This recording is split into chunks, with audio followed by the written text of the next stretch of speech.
So we know that what's next is going to be a bit of a feud with the Nation of Domination and now the newly turned heel Rocky Maivia, now known as The Rock. And it did feel like when they had that ladder match at SummerSlam in Madison Square Garden in 1998 for the Intercontinental title, that this was to determine who's going to be the heir to the throne. We're knee deep in the Stone Cold Steve Austin era. He's in the main event against The Undertaker, but he needs a big time opponent. Who will it be? Will it be The Rock or will it be Triple H?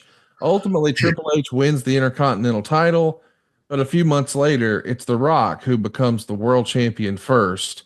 Your is your perception that there was always, or at any point, was there an actual professional rivalry between Dwayne Johnson and Paul Levesque? I think so.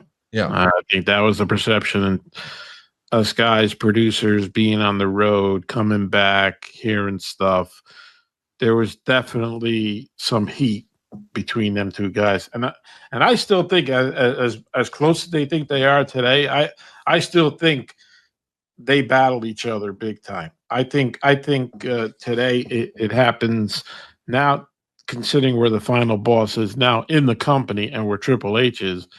I think they could be clashing heads a couple of times in ideas, but back then, absolutely, there is no doubt about it. We felt it, we thought it.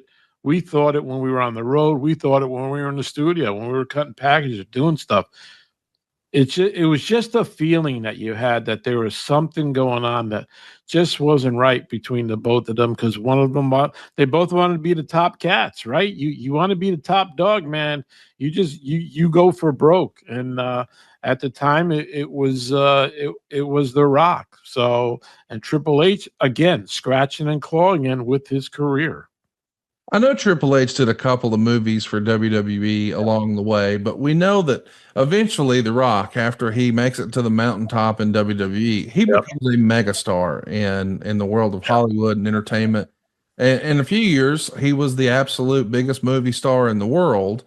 I'm wondering, as Triple H became sort of the man behind the scenes in WWE and The Rock is ruling Hollywood, do you think that they just let bygones be bygones, or do you think under the surface there still might be some professional competition? Not in a negative way, just that's just the way it is between competitive guys sometimes. All the time, Conrad. Professional competitions between both of them all the time. Look where I am in Hollywood. Look where you are at WWE. Look what I'm doing. Look what you're doing. Oh, definitely. There's no doubt in my mind. As a competitor, as a superstar, as a person who's in this business, you're always competing against the next guy to see who gets to be the top dog, right? That's what this business is about. You want to be the top dog in this business. And I always think there was, and you're right, it was probably professional at that time because they were both the top. He was top in Hollywood, Triple H on our end here. So, but in the back of my mind, everybody else is, I think there's that professional competition between the both of them. Definitely. Do you think there's any added stress on a guy like Nick Khan today? Because we know he has a professional and personal relationship with both guys. I mean, he's worked closely with The Rock prior to them working together at WWE. And I think there's some family relationships there.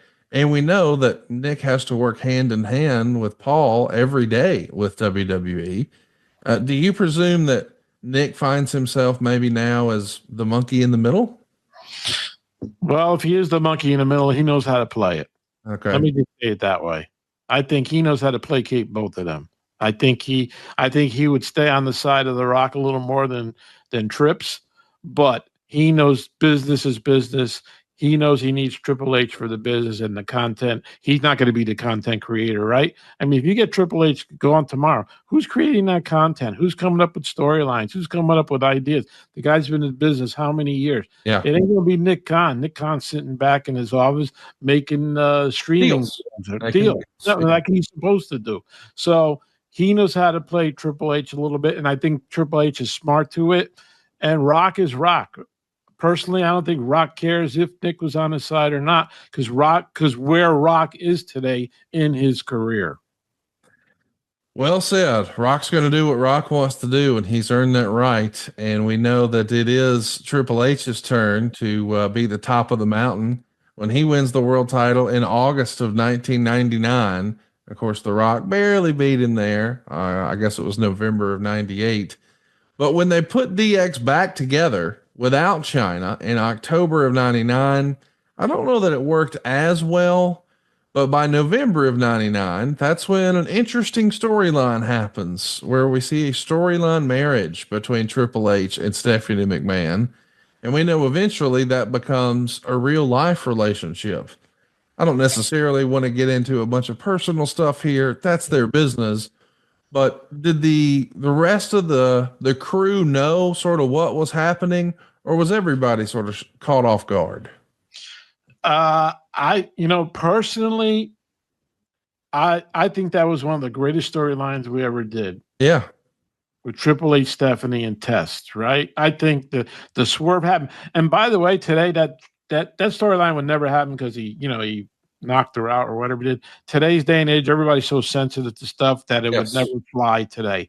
But back in, I thought that was one of the greatest storylines we ever did with this company. It stretched out for a while. I think the question you're asking me, people kind of knew. I'm not sure. I'm not sure what people knew about him. I mean, us people on the road, we would talk about things. At the time, I didn't think anything was happening with that, but it ended up happening in the long run. It definitely happened in the long run where Triple H kind of planted his seed, and Stephanie was there also. So, the fact of the matter, they got married and the swerve happened on the show, and then they ended up really getting married. That was the crazy part of that whole story. It's such a great story, and I love it for them and their family.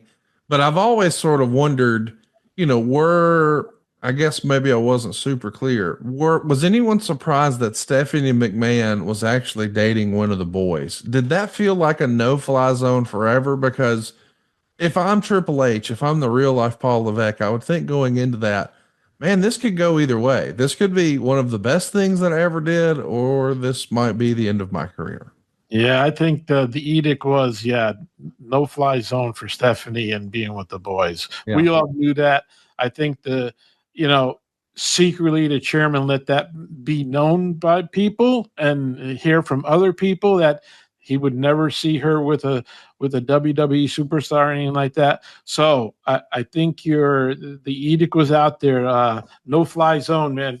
Don't even. And Triple H took a shot because if it didn't work, he'd be out on his ass the next day, right? I mean, hey, we've seen things that Vince have done in the middle of big time storylines and not giving a shit. And if he wanted to do something, he would have did it. So it was a big chance by what Triple H did.